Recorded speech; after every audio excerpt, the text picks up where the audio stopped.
For Buffalo Toronto Public Media, this is Jack Kreuzer. The self-proclaimed greatest show in sports came to Buffalo this weekend as the Savannah Bananas took over Salem Field downtown for a 3-day-long party filled with entertainment and baseball.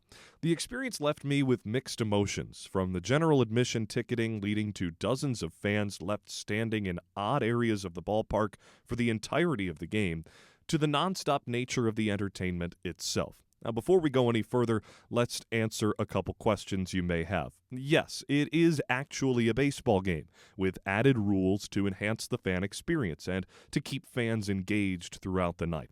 Rules like the 2-hour time limit keep the game fast-paced.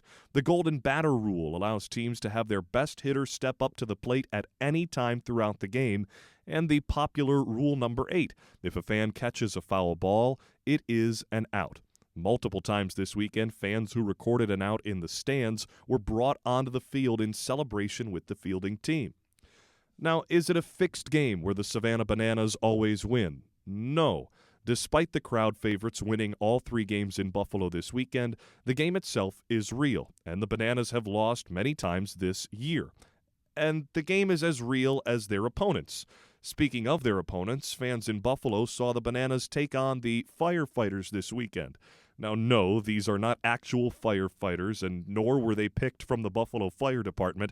Instead, they are just the youngest team of 3 teams in the Banana Ball League. The other team is the Party Animals, who made their debut in 2020. Fun fact, the first official Banana Ball game was played between the Yellow Bananas and the Green Bananas, but the latter was defunct after the inception of the Party Animals 1 month later. I guess you could say the Green Bananas matured and joined forces with the Yellow Bananas. With that out of the way, let's talk about the experience as a whole. I liken it to scrolling on TikTok, but with baseball. In a single at-bat, for instance, you'll hear an average of 3 songs being played, going from sing-along chorus to clap-along rhythm. It certainly keeps the crowd involved, but can be jarring at times.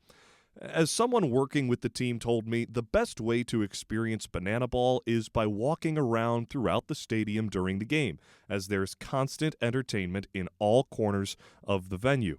They were not kidding. At a single time, even just from your seat, you can watch the umpire behind home plate dance, the first base coach bust a move as well, the mascot on top of the Bananas dugout rip off his jersey, the dad bod cheerleading squad, a.k.a. the Man-Nanas, dancing around with fans in the crowd, and Princess Potassium singing a song in the hallways, all of this going on at the same time. The content is endless and perfect for some fans who say it was great for their ADHD and they never got bored.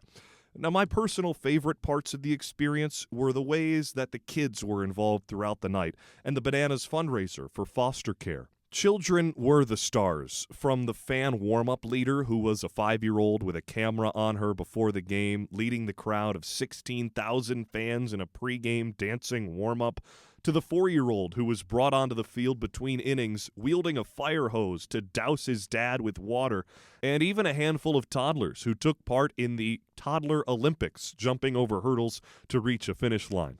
The goal of the show was clear. Capture the attention of new fans and give them the experience of a lifetime. Based on the amount of yellow merchandise that flooded Swan Street postgame as fans lined up for player meet and greets, that goal was accomplished. Friday night was the first time Banana Ball aired on linear ESPN to a national audience, and based on its success, I would not be shocked in the least to see the brainchild of owner Jesse Cole on display for the nation again in the near future.